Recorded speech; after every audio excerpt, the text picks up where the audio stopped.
One of the things that I try really hard to do is tie what we're teaching in the classroom with their own lives and try to bring it up to something that's relevant to them. So one of the ways that I do that, for example, we just got done with our Holocaust unit. And those students who went on the spring trip went to the Holocaust Museum in Washington, D.C. And then when we got back, we had a Holocaust speaker, a local Holocaust speaker, come and talk to the kids. During that unit, we also talked about the stages of genocide and how that occurs, and looked at genocides in the 20th century. And in addition to that, I'm bringing in another speaker that was the only American left in Rwanda to come talk to them about his experiences. So they get that real personal connection with somebody in those experiences, and I think that brings it more to life for them. During the school year, X came in and wanted to show a salamander that he had found in a wood pile outside of his house. And as a class, we had a classroom meeting to discuss whether or not the salamander would be a good class pet. So we discussed the things that the salamander would need, what his habitat should contain so that he could survive, since we had been talking about mountain and forest habitats earlier that year.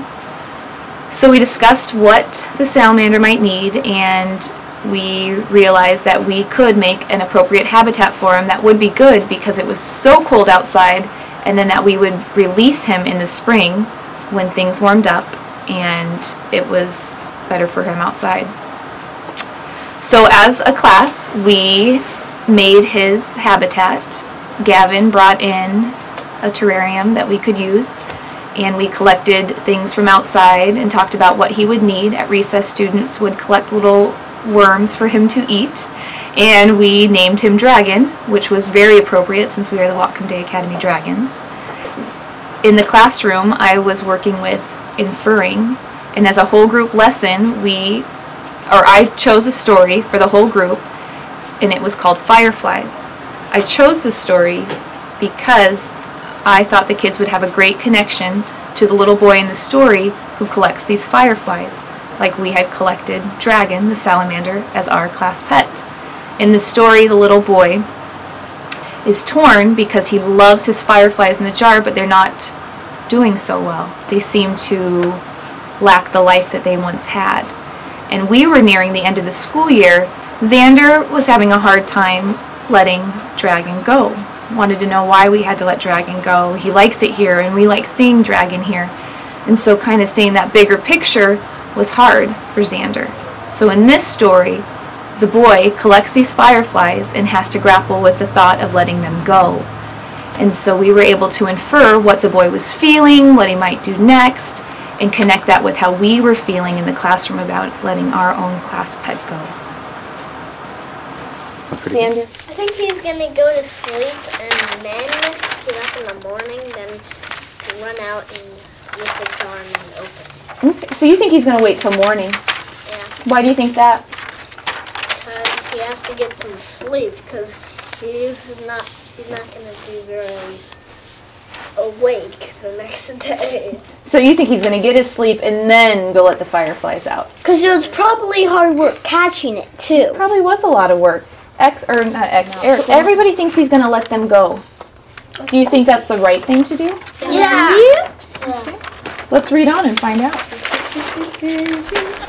I shut my eyes and put the pillow over my head.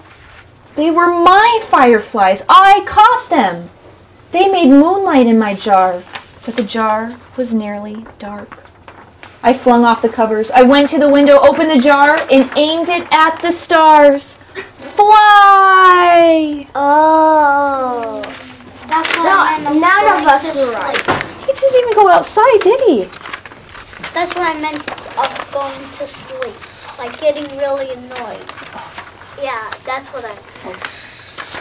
Then the jar began to glow, green, then gold, then white as the moon, and the fireflies poured out into the night. Fireflies, blinking on, blinking off, dipping low, soaring high above my head, making circles around the moon, like stars dancing. Kingsley was right. They were making circles. Oh, not all of it was right. I held the jar, dark and empty in my hands. The moonlight and the fireflies swam in my tears, but I could feel myself smiling. So he's crying, but he's also smiling. He's kind of sad, but he's kind of happy. Happy. Why do you think Julie Brinklow wrote this story? Why do you think? What do you infer? Why did she write this story? Kingsley.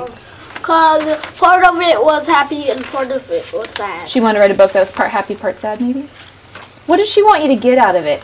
What do you think her message was? Did she want you to read this story and then walk away saying, what do you think, Bruce? When you catch fireflies, don't keep them in for a long time, or they'll die. Or they'll die. Do you think maybe we could relate that to other things? So maybe it's about fireflies? But could we also think about, you know what I thought about?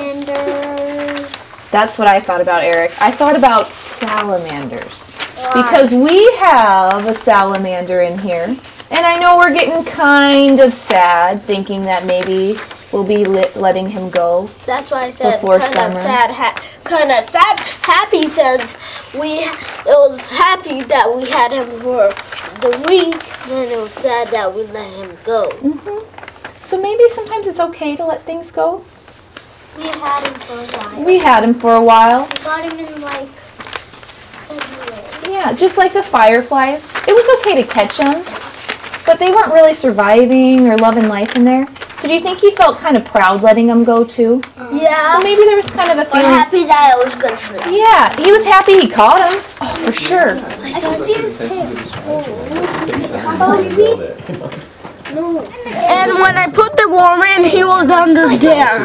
Yeah? He was right. That's how he burrows? Oh. So In most of my Spanish classes for younger children, I focus on movement and music and active participation. The clip that was filmed in the springtime last year involved young children learning Spanish vocabulary through movement. So we create dances. We use a series of movements called the brain dance, which is based on how the nervous system is wired.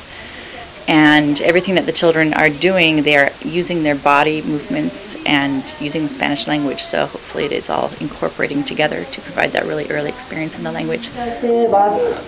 Creciendo grande, más y más pequeña, brinca, brinca, manos arriba, manos abajo. We've been working a lot this year on something called TPR, which stands for Total Physical Response. And it's using a lot of movement. It's often in command form, so you tell someone stand up, sit down, but then we get to this thing called TPR storytelling, which is very simple storytelling, but then the kids will act out, and it's told in a very natural, authentic way, so the language is more real. So it's not just learning table, chair, they're learning how to construct sentences and how it all fits together. Con la mano izquierda, toca la mano derecha. Muy bien. Se sienta. I had the middle school group studying Don Quixote, the great novel, and we studied it for several months and read bits and pieces of the book.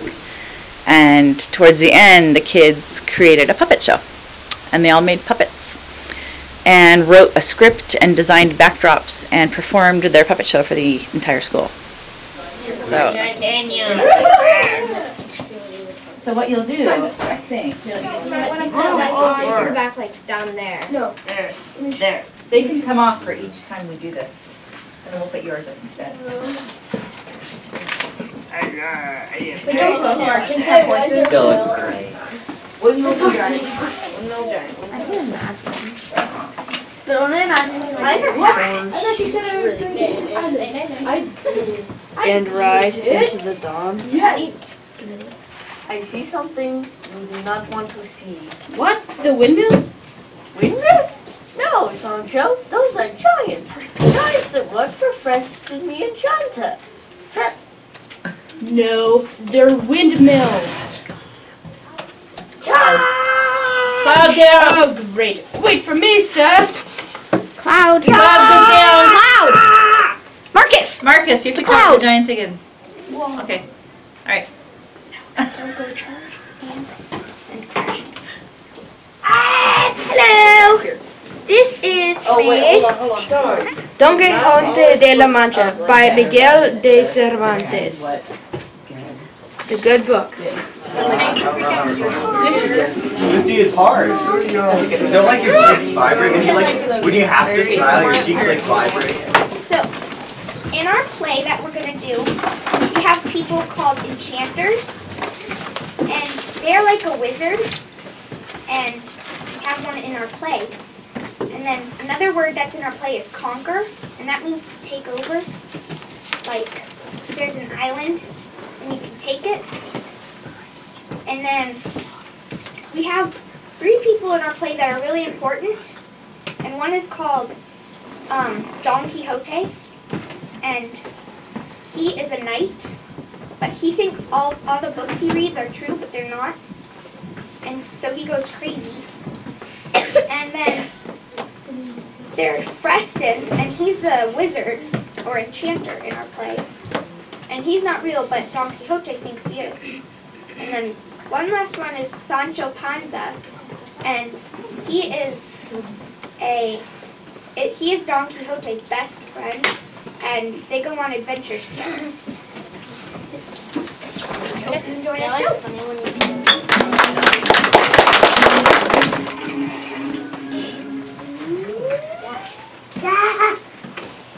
We are getting close to adventure, Sancho. What? I thought you said I was going to get an island. I did? Yes, you did. You said I was going to get an island and we conquered one. I see something you do not want to see. What? The windmills? Windmills? No, those are giants. Giants that work for Preston the Enchanter. No, those are windmills. Giants! Charge! Ah! See, I told you they were windmills. Preston made the windmills change into giants so that I wouldn't. So that they. This is Preston's dragon, and this is the curate, and he's a little bit crazy. And who are you? And my name is Molly. I'm McQueen, and I was Rocinante, and Don Quixote. And Don Quixote is the craziest one in the play.